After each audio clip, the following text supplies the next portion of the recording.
Oke,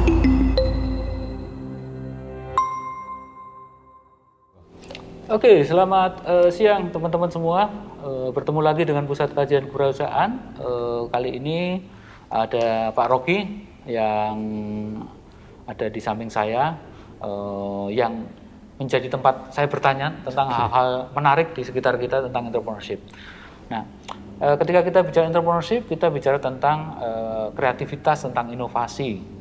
Menjadi kata kunci inovasi untuk bertumbuh dan bersaing. Nah, pertanyaan yang ada di kepala saya adalah, apa memang inovasi menjadi satu-satunya jalan sementara kita hidup menggunakan apa yang kita miliki dari masa lalu? Kita punya tradisi-tradisi.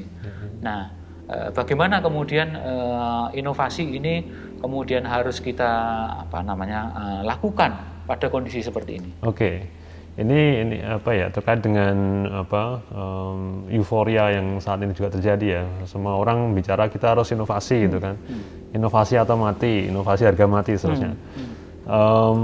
Bahwa kita itu harus berinovasi untuk survive ya gitu ya. Inovasi adalah salah satu cara kita sampai ke titik saat ini gitu. Kalau nggak ada inovasi ya kita mati gitu, betul. Tapi di sisi yang lain, kita jangan kemudian mengkambing hitamkan masa lalu juga. Ya. Meskipun banyak aspek dari masa lalu yang tidak perlu dilanjutkan ya, tapi kemudian bukan berarti semuanya harus kita anyahkan gitu ya. Nah, ini saya cenderung melihat seperti ini. Inovasi justru bisa terjadi ketika kita melandaskan pada tradisi gitu ya. Jadi, antara inovasi dan tradisi ini banyak orang melihat sebagai satu dikotomi ya. Kalau kita berinovasi, kita harus bunuh tradisi. Nah, justru saya melihat kita perlu bersyukur bahwa ada tradisi. Itu menjadi landasan lah untuk membuat hal yang baru. Nah, kalau kita masuk ke dunia bisnis ya, terutama di UMKM, terutama di bisnis yang dijalankan oleh keluarga, ini juga menarik konteksnya. Di Jogja misalnya ada banyak usaha-usaha kuliner gitu kan, usaha kuliner dijalankan oleh keluarga sudah bertahun-tahun ya, bahkan mungkin beberapa generasi, tapi mereka tidak terlihat melakukan inovasi gitu ya. Misalnya kalau kita lihat di SGBC Buwiryo lah, dekat sini, dekat UGM ya, atau di Gudeg atau di tempat yang lain itu cenderung kita melihat mereka sama seperti mungkin 10 tahun yang lalu, mungkin 20 tahun yang lalu gitu. Ini kan juga menimbulkan tanda tanya, mereka nggak berubah kok bisa survive ya gitu. Nah, ini kita melihat ada aspek lain sebetulnya dari inovasi itu tidak harus kaitannya dengan masa depan gitu loh. Tidak harus inovasi itu konotasinya adalah futuristik gitu ya. Inovasi bisa sesederhana bahwa kita melihat ada yang perlu kita pertahankan. Kita tahu apa sih yang perlu kita pertahankan gitu. Dan tidak harus sifatnya menuju ke masa depan gitu kan. Sekarang banyak kemudian bisnis-bisnis mempresentasikan dirinya ke masa lalu, mundur gitu. Betul. Sebagai bentuk inovasi gitu. Nah, ini kan juga unik gitu. Jadi tradisi menjadi salah satu ingredient ya, menjadi salah satu bahan untuk melakukan inovasi. Instead of kemudian dipertentangkan gitu ya. Betul. Bukan berarti kalau kita berinovasi itu kita mengganti gitu ya, kayak kemudian justru kita bisa nggak belajar dari tradisi untuk membuat satu inovasi gitu. Jadi kita jadikan itu bahan bakarnya gitu loh. Kalau saya cenderung menarik ini di konteks perusahaan keluarga ya, karena di mereka cenderung mereka punya kecenderungan mempertahankan tradisi, karena ini berarti bagi mereka. Ada makna tertentu gitu loh. Masa lalu itu bermakna sekali. Jadi tantangannya adalah misalnya ketika ada generasi berikutnya yang kemudian ingin merubah gitu ya. Nah, ini biasanya akan terjadi pertentangan antara generasi satu dan yang lain gitu. Yang satu ingin merasa sudah tahu ya, merasa ini tuh dulu kita berangkat dari sini gitu ya. Yang berikutnya merasa ini nggak relevan lagi gitu, sehingga terjadi clash gitu kan.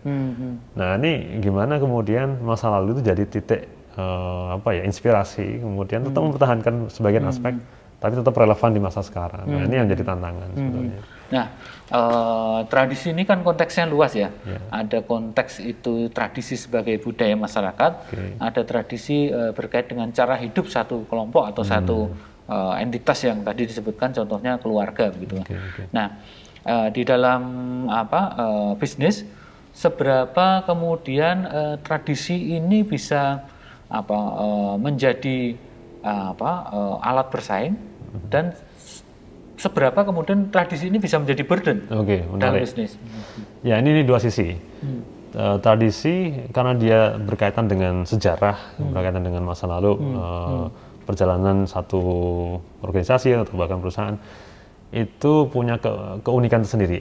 Artinya kalau kita lihat ini sebagai resource ya, sumber daya yang tidak bisa diimitasi, ya tradisi itu menjadi salah satunya gitu ya. Artinya itu jadi senjata gitu kan. Di sisi lain memang tradisi itu menjadi burden, menjadi beban gitu kan bagi satu perusahaan. Nah, ini maka kalau di literatur kita melihat tradisi itu punya dua muka sebetulnya. Gitu kan? Ketika tradisi itu berkaitan dengan pengetahuan, ini bisa jadi kekuatan ya. Tapi ketika tradisi itu berkaitan dengan norma-norma tertentu yang itu membatasi ruang gerak dan ekspresi, maka ini bisa menjadi beban ya. Contoh sederhana misalnya tradisi berkaitan dengan kalau saya lagi di konteks perusahaan keluarga, bahwa yang meneruskan perusahaan harus anak laki-laki yang pertama misalnya. Nah, kebetulan anaknya semua perempuan gitu. Atau yang mau melanjutkan adalah anak kedua yang itu perempuan gitu kan. Nah, kalau tradisinya itu sangat kuat, maka ini akan susah gitu kan. Nah, tapi kalau tradisi itu bentuknya sifatnya adalah pengetahuan bahwa ini kita punya pengetahuan untuk membuat satu makanan itu ya, misalnya bakpia atau gudeg atau bakmi Jawa misalnya. Nah, ini menjadi resource ini yang untuk diturunkan terus-menerus ke generasi selanjutnya. Seperti itu, Pak. Nah, di dalam dinamika UMKM ya, usaha kecil di Indonesia khususnya, ini kan memang terjadi tarik menarik ya, bagaimana kemudian mereka mempertahankan tradisi dan keberlangsungan bisnisnya. Kalau dari studi empiris yang pernah Pak Rocky lakukan, gimana pola mereka bekerja? Ini kalau saya sih melihat mereka yang mempertahankan tradisi cenderung sudah punya market yang mereka sudah punya niche market gitu ya.